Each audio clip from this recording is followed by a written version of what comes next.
damn late. I had to stop by the Wax Museum again and give the finger to FDR.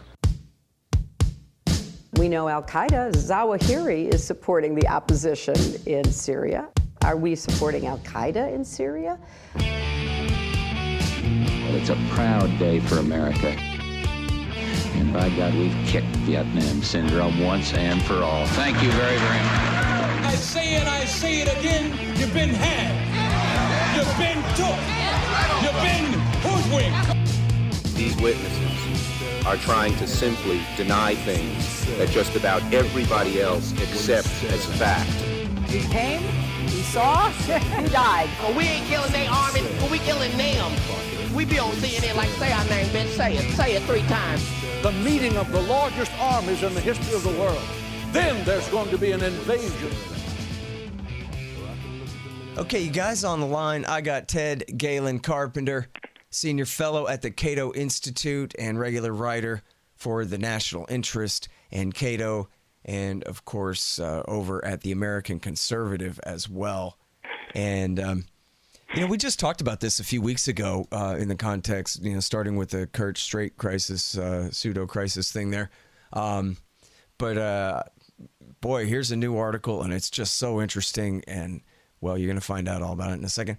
NATO Partisans Started a new Cold War with Russia. Oh, there you go. Just blaming America first. Ted, welcome back to the show. How you doing?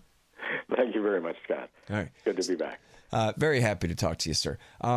So the deal is that, especially, for the kiddos, there was this thing called, well, according to some, world communism, based out of Moscow. And then Nixon and Kissinger brilliantly split the Chinese off from the Russian Soviet bloc in the 1970s. And then Soviet communism completely fell apart in 1988 through 1991. And America was victorious in the Cold War. And then ever since then, everything's been fine until Vladimir Putin launched his revanchist, aggressive policy to reconquer Eastern Europe, right? That's pretty much the party line that the deterioration of relations between Russia and the United States kind of began in 2008 when the Russian-Georgian War broke out. And this is supposedly a case of outright Russian aggression against its small neighbor. The reality is, as a European Union Commission investigation found, the Georgian side started the fighting, launched the combat operations. But NATO partisans don't let facts get in the way when they have a good narrative to push. And then supposedly relations really went downhill when the Russians committed such terrible aggression against Ukraine, seizing the Crimean Peninsula, and supporting a separatist movement in eastern Ukraine. And if you can find much of any truth in that, I give you a tremendous amount of credit, because that really is a self-serving myth. And the reality is that problems with Russia began much, much earlier and were almost entirely the result of actions taken by the United States and its NATO allies. Indeed, problems began in the 1990s with the Clinton administration. So, it was 6 months ago or something, they finally declassified a bunch of records at the National Security Archive at George Washington University, where they showed, and I guess people had said it was sort of part of the mythology. Well, they never had it in writing. It was always just a handshake or a wink or a deal or something. But here it was in writing, that the Americans had promised in no uncertain terms to the Gorbachev government if he would pull his troops out of Germany and allow the reunification of Germany, that they would not expand the NATO military alliance 1 inch east of Germany. And so how long did it take before they broke that promise? Well, first of all, that is a tremendous concession on the part of the Soviet government. because they not only accepted German reunification, if you got the history of the relationship between Germany and first Russia and then the Soviet Union, you know, that's a big compromise. But they agreed to a united Germany within NATO. And in exchange, the informal promise, commitment, was that NATO would not expand beyond the eastern border of a united Germany. And for years, the U.S. side argued that, well, there's nothing in writing, which is true. But think about that. How does that inspire confidence in other countries to say, hey, sucker, you didn't get it in writing? That's not the way an honorable society operates. It's certainly not the way even a semi-honorable government operates. The United States then, within just a matter of a few years, by the mid-1990s, was pushing the expansion of NATO. And again, keep in mind, this takes place years before Vladimir Putin even becomes the head of the Russian state, much less launches any kind of military operations against neighboring countries. Hang on just one sec for me. Guys, you got to check out Mike Swanson's great book, The War State. It's about the rise of the military-industrial complex in America after World War II during the administrations of Truman, Eisenhower, and Kennedy. And it's a real education. Check it out, The War State by Mike Swanson. And also check out his great investment advice at wallstreetwindow.com. All right, so now who's this Robert Gates character? Robert Gates was Secretary of Defense under both George W. Bush and for the first, little over 2 years, Barack Obama's administration. Mm-hmm. So, and who was he before that? Yeah, I mean, and before that, he's CIA director. I mean, he has establishment credentials that nobody can possibly challenge. This man is a charter member of the U.S. foreign policy and defense establishment. But he was very troubled by how the United States and its NATO allies were treating Russia. He felt it was a very short-sighted policy, that the United States was acquiring a reputation for being duplicitous, for really pushing NATO expansion, seemingly willing to bring in any East European country, including eventually Georgia and Ukraine. And the only country that would be excluded from NATO membership was Russia. Now, amazingly, U.S. officials actually argue at the time and today that NATO expansion was not directed against Russia. It wasn't directed against any country. I keep wondering if U.S. officials who made that argument thought that the Russians were gullible enough to believe that, or, and I think this is even more worrisome, they believed their own propaganda. They actually thought, no, this is just spreading sweetness and light, liberal institutions further east into Europe. That'll create greater stability, and everybody benefits, including Russia.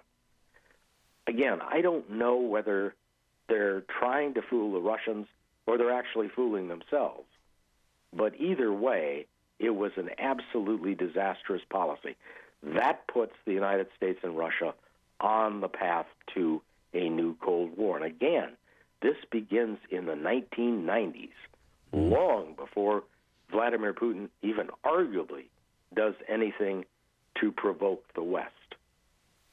Now, I remember from that time the discussions about NATO expansion on TV, but I wasn't reading all about it and that kind of thing the way I would be now.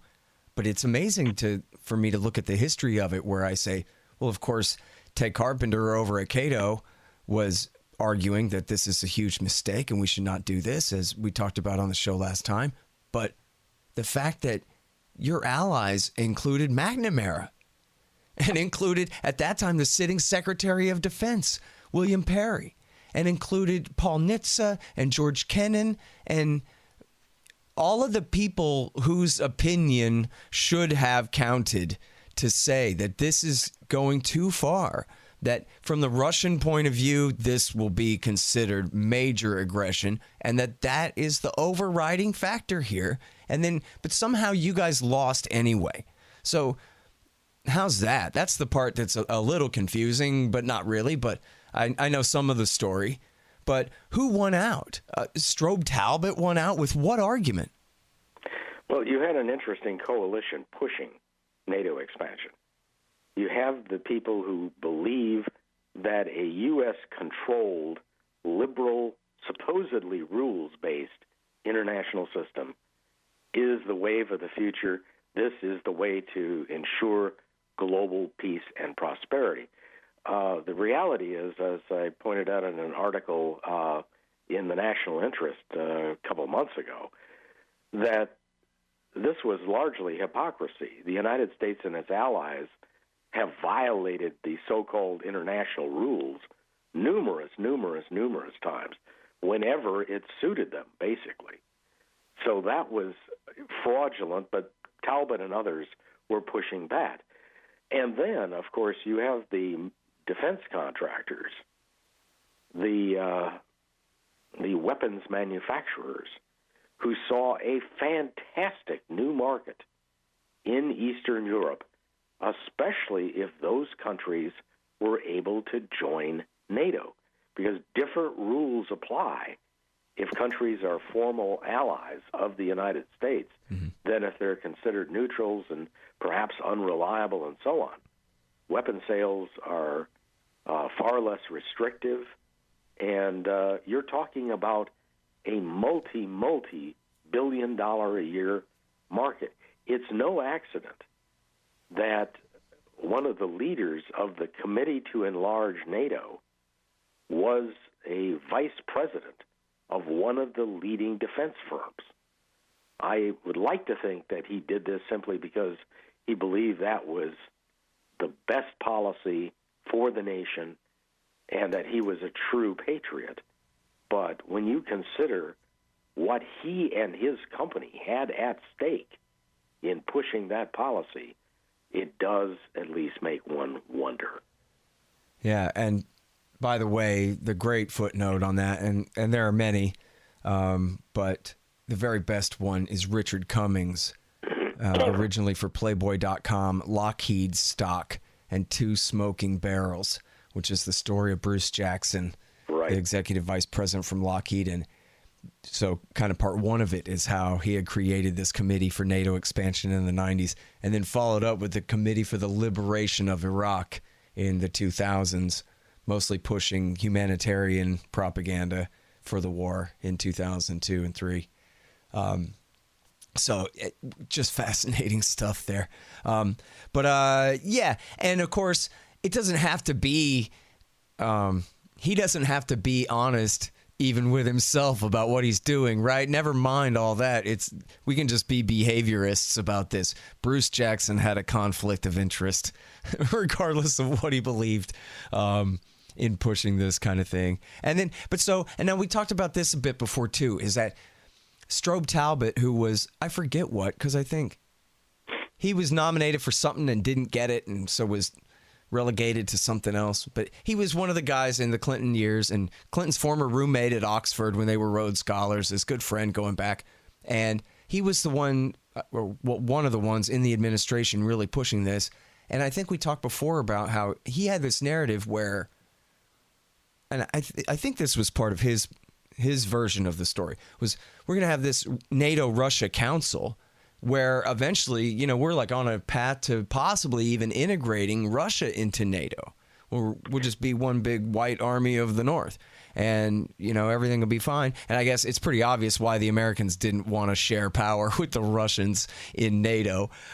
So you could see why there are a lot of conflicts against that plan. But was that really his plan? And that was part of how he rationalized that this is going to be fine, is that the Russians won't mind because this is going to be including them at some point. Well, the United States doesn't even like to share power with longtime allies like Britain, France, and Germany. So you can imagine how they would react about sharing real decision-making power with Russia. most of the officials in the Clinton administration, this was true later on of the George W. Bush administration as well, didn't really trust the Russians at all. They felt that democracy was very fragile, and you're talking about a group of people who in their formative years were taught that the Soviet Union / Russia, and they really didn't make much of a distinction between the totalitarian Soviet Union and a newly democratic Russia, that this was a country that could not be trusted. So most of the comments from Talbot and others that this is not really directed against Russia, this is a new security system. NATO has a new focus, a new role. So there's nothing threatening here. There's nothing menacing here. I'm really not sure how sincerely Talbot or those making that argument really were. I think some were. Some actually drank the Kool-Aid and believed that this was not a hostile action toward Russia. But there were a lot of others, I think, who saw this as, well, we have not only won the Cold War, we're going to press this advantage to the hilt and move NATO right up to the borders of the Russian Federation. Mm-hmm. And that is, in fact, the policy that was adopted. Whatever the motive, that was the net result. And Russian leaders, not surprisingly, regarded that as a very hostile, very provocative action. Yeah. And even though William Perry, the Secretary of Defense, warned against it, the Pentagon wanted it, right? I mean, this was really a big part of their policy, was we won this Cold War fair and square, and we're taking what's ours, Eastern Europe.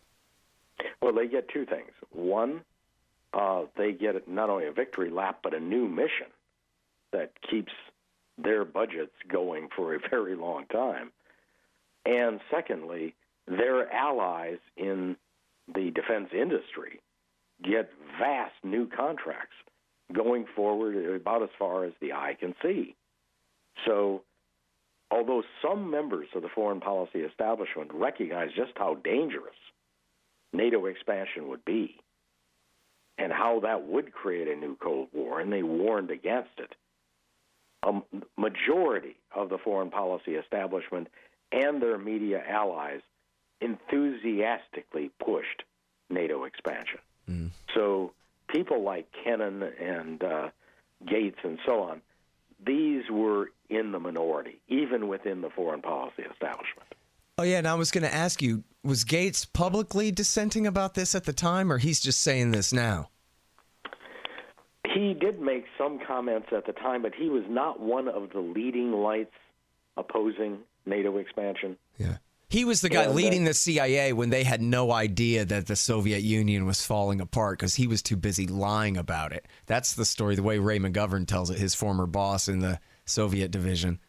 Well, it's entirely possible. I don't know whether the CIA knew that the Soviet Union was much weaker economically than it was and just pushed a false narrative, or again, if they were expected to come up with this result, that the Soviet Union had this large, capable economy, and so they saw everything through that prism. Whether this was self-deception or just deliberate propaganda, I don't know, and without full access to all the classified documents, I'm not sure we'll ever know. Yeah. Well, the nice version of that is the accusation, according to Ray McGovern. The job of a CIA analyst is to say, no, boss, I mean, that's just not right. I don't give a damn what the politicians want to hear. This is the analysis, not that. And that to go along with, because Bill Casey wants to, make the Russian threat seem worse, we're going to do that, is a betrayal of the truth and the American people, essentially, and of the job, supposedly. I don't know if I believe that part, but the job supposedly is to stand up to that kind of thing, Certainly that is the ideal, but human beings are human beings. Yeah.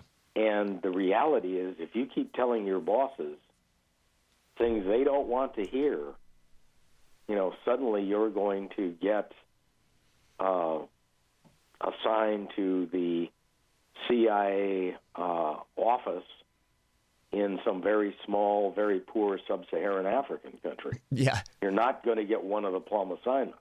Right. And people knowing that affects how they see things, whether they intend to do that or whether they don't. Yeah. I remember that was they were kind of a public laughingstock at the time. That how could the CIA not know that the Soviet Union was ceasing to exist until we all were watching it on Brokaw? Why do we even have these guys anyway? Even Dan and Patrick Moynihan was like, well, we can abolish the CIA now, which that didn't last very long. But there was some talk of that at the time. They're like, well, they proved to be good for nothing, so. Yeah, but it was a very entrenched institution, and it wasn't about to give up its mission. No. But again, the agency has missed so many things. The record of either deception or incompetence or some kind of combination of the two is really striking. I mean, not only had that huge miss, our chief geostrategic rival is about to collapse. It has an economy less than a third of what we thought it had. That's a tremendous miss. But, I mean, they were giving reports out in late 1978 that the Shah of Iran was secure in power, that some of these demonstrations that were beginning in Europe, no big deal, don't worry about it. They missed a little thing called 9/11. The CIA track record is not one that's very impressive. Hey guys, here's how to help support the show. First of all, buy my book, Fool's Errand, Time to End the War in Afghanistan. Everybody likes it. It's got great reviews. Read the paperback, the Kindle, or the audiobook, and the EPUB is available at Barnes & Noble and everywhere else online as well. Fool's Errand, Time to End the War in Afghanistan.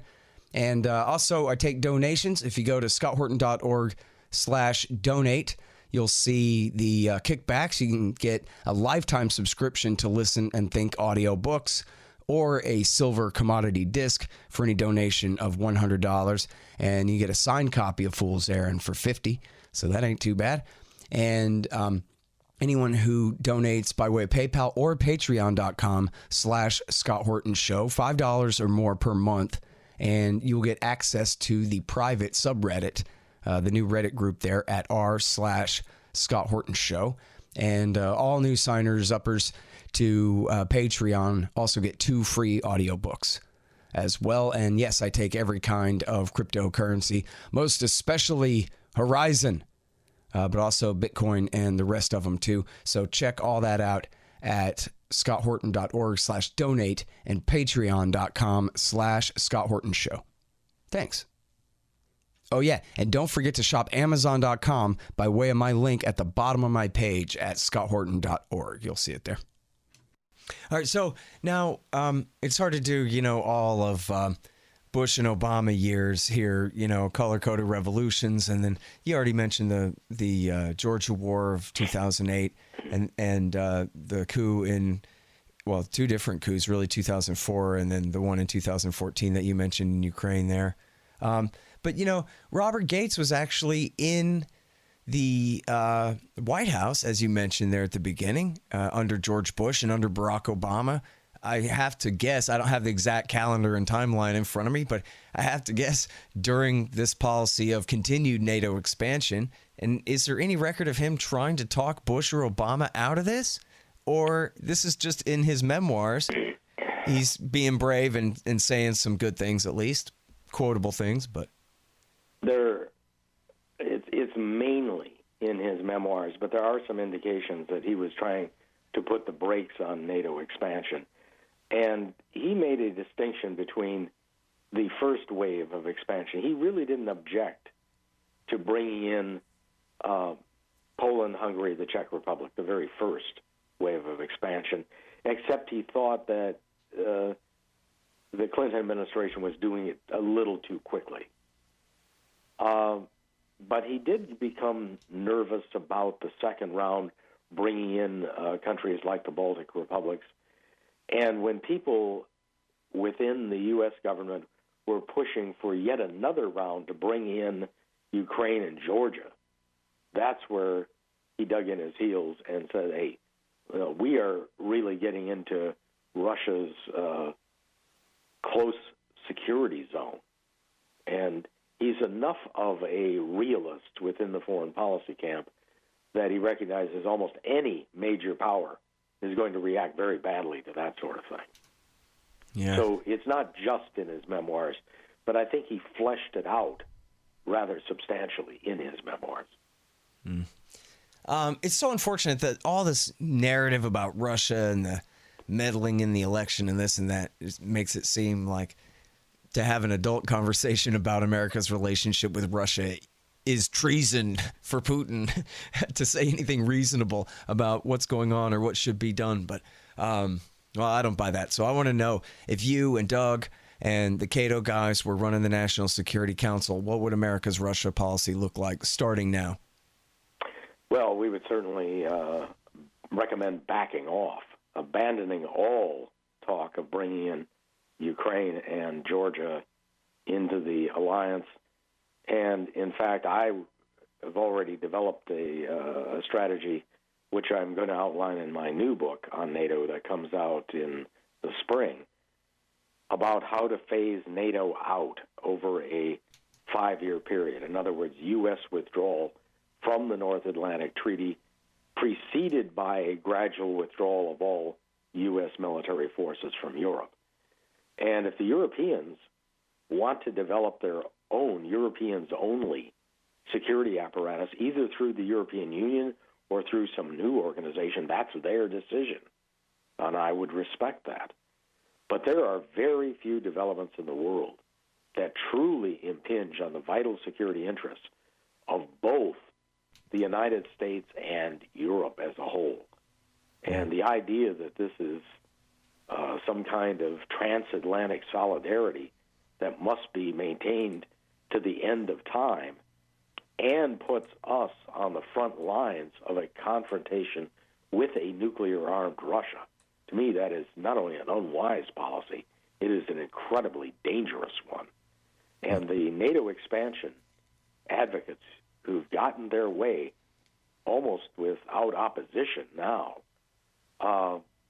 they have led the United States down an extremely perilous path.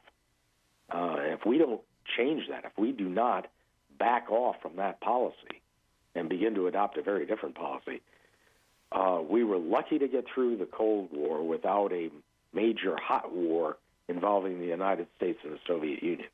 We very well may not be as lucky this time. And the consequences, of course, would be catastrophic if we go up against a country that has several thousand nuclear warheads. That is not anything to toy with at all. And yet you have so many people in this country, in the media, in the foreign policy establishment, in Congress, and so on, that seem to think, all we have to do is stand tall, be firm, and the Russians will just crawl away with their tail between their legs. I think that is a horrifyingly dangerous illusion. All right, now, so here's the thing, too. Well, I don't know, too. But here's the thing. The media would have it that any concession that you guys would make or any deal that you would make to try to, back off of NATO expansion or whatever, lift any sanctions or enhance any, corporate cooperation between Russian firms and American ones, or anything that you would do to get along better, recognize the annexation of Crimea, for example, or cease complaining about it in some half measure, or any of these kinds of things. All that would be obviously construed by the media as major wins for Putin. But so I guess my question is maybe that's really right. What all does America have to lose? Maybe you think it's worth it, but what does America have to lose from backing off, other than arms sales for Lockheed jets and that kind of thing? Well, again, that's one of the big factors pushing the current policy, and also the United States political and policy leadership would have to accept a more modest, a reduced role in world affairs for the United States, that the United States is not going to, first of all, try to solve virtually every problem and try to solve it by military means. So we would adopt a much more circumspect policy, and one that would recognize that whether we like it or not, the concept of spheres of influence still operates in the world. That's why China is getting very agitated about the U.S. attempt to maintain its primacy in the South China Sea and the rest of East Asia. That's why Russia is getting agitated about U.S. meddling in Eastern Europe. And the sooner we recognize that that's the way world affairs operates, the sooner that we can have a much calmer, much more peaceful relationship with other major powers in the international system, especially Russia and China. Mm-hmm. And if we don't do that, if we keep on intruding, getting in their face, in their core security zones, near their homelands, we're going to end up with very serious trouble. The only question is when and just how the clash develops. But it will develop. One can't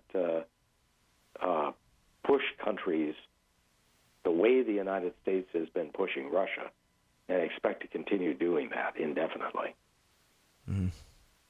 Well, so I have my libertarian dream and you have yours, and we could be completely non-interventionist and all of these Ron Paulian things if that was our way. But, it's actually even Jeane Kirkpatrick, who was a neoconservative and Ronald Reagan's ambassador to the United Nations, when the Cold War ended, she said, well, now we can be a normal country in a normal time. And looking back now, how naive that sounds, even coming from her, that really any government would refrain from usurping as much power as they possibly can. Any country that has a chance to be the world empire, they take it. What are the exceptions to that? And in fact, there's this quote, and I forget, I'm sorry if I'm repeating myself, whether we've talked about this specific quote before on the show, but it's from Strobe Talbot. Now, years later, I think this was from an interview last year in the New York Times, where I'm not going to read the whole thing, but he says, we do what we can in our own interest. And what he says was that if we did anything less, as the Bill Clinton government, if they did anything less than take absolutely full advantage of every situation for American power overall, however you measure it, then, as he says, they'd be run right out of office. If they tried to say, look, we won the Cold War, we're the hyper power, but we're not going to use it. We're bringing all our troops home, all our Navy home, and we're just going to sit here and engage in market capitalism and be a limited republic with a Bill of Rights and all this stuff. That's just crazy. And look at what happened. Not that, right? What happened was George Bush Sr. took us to war. We've been at war ever since. And so isn't he right, really, that they're going to push it because they don't know anything else to do except push it, even if it comes to H-bombs? That indeed is a big part of the problem. The members of the political and policy elite, first of all, I think misread, perhaps deliberately misread, the sentiment of the American people. Most Americans are not in favor of running a global empire and constantly having the United States at risk of becoming involved in utterly obscure wars. What support there is usually very temporary and is ginned up in the midst of a supposed crisis. And that's enough for the elite policymakers to push yet another military intervention somewhere. The problem for those policymakers, though, is A, the policy doesn't work most of the time, and B, the public support begins to evaporate when they realize that they've been misled, to be charitable about the term, and that things are not working out the way as intended. So that support begins to sag and then nearly evaporate. The problem is the public needs a better long-term memory, that the next time that some crisis is ginned up and, we have to go into country X to prevent some terrible thing from happening, that Americans go, wait a minute, we've heard this before. We've heard it here and here and here and here and here, and it always turns out differently. And we're not going to buy that this time. Until the American people reach that point, the political elite will go ahead and do just whatever it wants. Only when it looks as though there's going to be a big political price to pay for pushing that kind of policy against the wishes of the American people, only then is there a chance that the policy is going to change in a fundamental way. And you have the military-industrial complex that Eisenhower warned about, his original formulation, the military-industrial congressional complex, and that network of vested interests profits to the tune of hundreds of billions of dollars a year doing what the country has been doing. Mm-hmm. So they're not going to volunteer to scale back U.S. foreign policy, even though that change would definitely benefit the American people as a whole. Right. It won't benefit them, the vested interests. Well, and the mainstream media, especially on TV, but the Post and the Times and all them, their point of view has never been more aligned with the CIA and with the military state as it is right now, as they rally around the state to protect them from the elected president. Well, that is one of the more disturbing things. You at least had some significant dissenters in the press but that has faded badly in recent years. Part of that is simply blind Trump hatred, that they will oppose anything that Donald Trump favors. You know, I wrote at one point that Donald Trump could come up with an enforceable agreement to abolish all nuclear weapons, something that the vast majority of Americans would support, and particularly people on the left would support. And most of them would have the knee-jerk reaction to oppose the agreement because it was negotiated by Donald Trump. You can see it with so-called anti-war leftists basically endorsing continuing the military quagmire missions in Afghanistan and Syria, because Trump is the one who has proposed withdrawing American troops. That is terrible blindness, but that's kind of the hyper-partisan divide that we have in this country right now. Yeah, it really is amazing to see. They hate him so much. He can make them worse than him on the very worst thing, which, you know, you got to give him credit for that, for driving them that crazy. But and you know what? I'll stick up for the leftists. I mean, not all of them, but pretty much the leftists, the real socialists and communists are good on this stuff. It's the liberals who have no principle, who just support the Democrats and wave their flag and support all the wars and might as well be Republicans, you know? Well, keep in mind, even historically, most liberals since World War II have supported an interventionist foreign policy on a global basis. Yep. They've just become a bit more vocal about it, a bit more open about it in recent years. I mean, and we all remember what happened in 2005, right? When a lot of them were very much establishment liberals. Yeah. I mean, they used Cindy Sheehan and the anti-Iraq War II movement just long enough to get Pelosi and the Democrats their chair in 2006 in the midterm elections. And then that was the end of that. Nobody said a word about it again. Ending the surge or anything. Everybody, that was just it. So, yeah, we know how they are. But anyway, listen, at least we got you guys. And I mean that. I mean, I don't know really where we would be without you and Doug Bandow and John Glazer and all the great people at the Cato Institute Foreign Policy Department over there, holding it down with all these great articles day in, day out at all these great venues too. So I really appreciate you coming on the show to talk about this stuff with us. My pleasure. Thanks again, Ted. Sure. All right, you guys, Ted Carpenter at cato.org, at theamericanconservative.com, and at the National Interest. And this one is at TAC.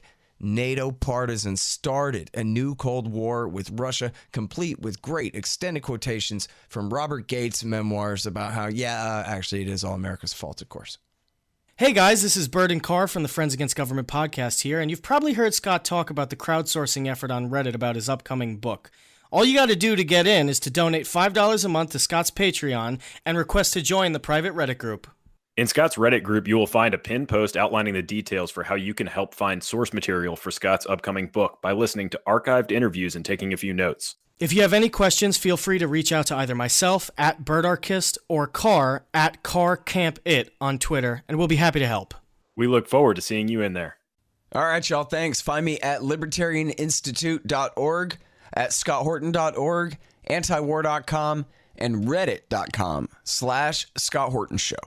Oh, yeah, and read my book, Fool's Errand, Time to End the War in Afghanistan, at foolserrand.us.